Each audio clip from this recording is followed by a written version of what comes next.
Bonjour à toutes et à tous et bienvenue pour la deuxième vidéo sur les prix Nobel scientifiques obtenus par des femmes. On démarre cette fois en 1988 où un prix Nobel de physiologie est attribué à Madame Gertrude Elion en collaboration avec George Hitchins et James Black. Elle est née en 1918 aux États-Unis où elle obtient un master de sciences mais pas de doctorat par manque d'argent, notamment dû au crash boursier qui ruina sa famille. Elle ne trouve pas de poste dans la recherche, encore une fois pour la même raison, le sexisme omniprésent.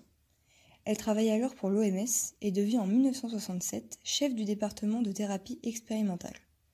Aux côtés de George Hitchins, elle étudie les purines qui sont des constituants des acides nucléiques qui composent l'ADN.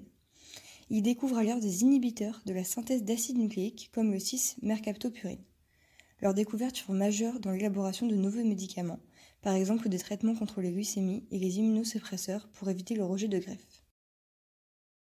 On se rapproche du XXIe siècle avec un prix Nobel de physiologie attribué en 1995, cette fois-ci à une lauréate allemande, Christiane Nielsen-Volhard. C'est une généticienne née en 1942 et qui a aujourd'hui 78 ans. Elle obtient un doctorat en génétique et rejoint en 1978 Erich Weishaupt dans un laboratoire de recherche moléculaire. Leurs recherches ont porté sur les caractéristiques génétiques des drosophiles, où ils croisèrent plus de 40 000 familles de drosophiles pendant environ un an. Ils en déduisent alors que parmi les 20 000 gènes de drosophiles, 5 000 étaient importants pour le premier stade de développement de l'embryon et 140 étaient essentiels. Parmi ces 140 gènes, 3 catégories furent identifiées en fonction du rôle de gènes dans le développement. Elle obtient alors un prix Nobel de physiologie sur ses recherches sur le mécanisme de développement précoce chez l'embryon. Nous voilà dans les années 2000 où de plus en plus de femmes se voient attribuer des prix Nobel.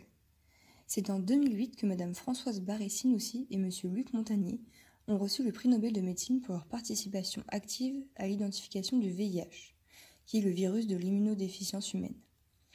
C'est une chercheuse française, et oui enfin, en virologie, et née en 1947. Plusieurs fois marraine des promotions de médecine des universités de Tours et de Nancy, Françoise Barré-Sinoussi est nommée présidente du SIDAction en 2017.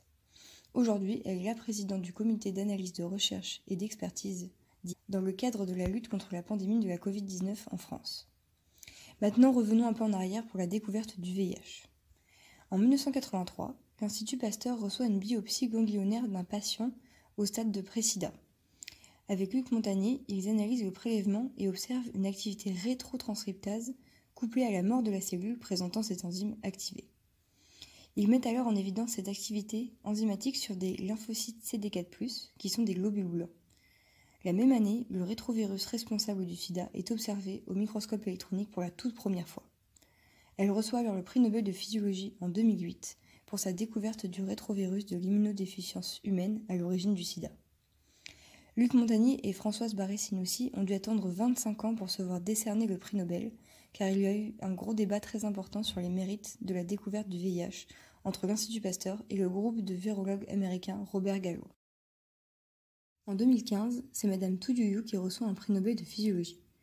Née en 1930 en Chine, Tu Youyou est une chercheuse en pharmacologie. En 1967, elle fut placée à la tête d'un projet militaire par Mao Tse-tung, nommé 523. C'est un projet qui consistait à élaborer un médicament contre le paludisme. En effet, à cette époque se déroulait la guerre du Vietnam, où des millions de soldats sont morts du paludisme. C'est un parasite intracellulaire qui peut provoquer des fièvres, des maux de tête, des frissons, des vomissements ou encore des douleurs musculaires. En 1972, elle a découvert un traitement antipaludique, l'artémicine, qui est le seul médicament provenant de Chine à être reconnu dans le monde entier. C'est un médicament à base de plante Artemisia annua et qui est aujourd'hui toujours efficace et utilisé contre le paludisme. Enfin, pour terminer cette vidéo, nous allons bien sûr vous parler du dernier prix Nobel de chimie, reçu par Emmanuelle Charpentier et Jennifer Doudna en 2020, pour leur identification du système CRISPR-Cas9, ou dit des ciseaux moléculaires. C'est une technique qui combine à la fois la génie génétique et la microbiologie. Elle est utilisée notamment pour modifier le génome à un endroit localisé et précis. Emmanuelle Marie Charpentier, née en 1968, est une microbiologiste, généticienne et biochimiste française. Elle est membre de l'Académie des sciences et de l'Académie des technologies. Jennifer Anne Doudna est née en 1964 à Washington. C'est une professeure de biochimie et de biologie moléculaire à l'Université de Californie. Spécialiste de l'ARN, elle est membre de l'Académie américaine des sciences.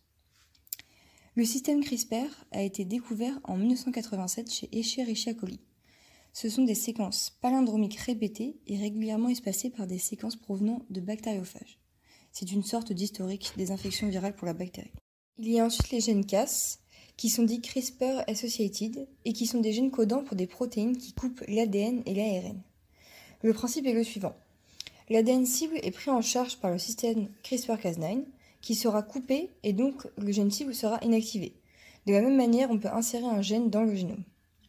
Cette innovation touche plusieurs domaines. Elle est d'intérêt médical, les traitements contre la mucoviscidose, contre le VIH, des moustiques rendus résistants au paludisme et relâchés dans la nature, et également applicable à l'agriculture. Cependant, elle pose aujourd'hui des problèmes éthiques quant à la modification d'embryons humains. Il existe encore tellement d'autres femmes scientifiques qui se sont vues remettre un prix Nobel ou qui l'auraient mérité. Tellement d'autres femmes qui ont permis l'avancée de la science. Nous avons alors essayé de vous présenter quelques-unes de ces femmes qui nous ont inspirées, même si le choix a été difficile. Merci pour votre attention.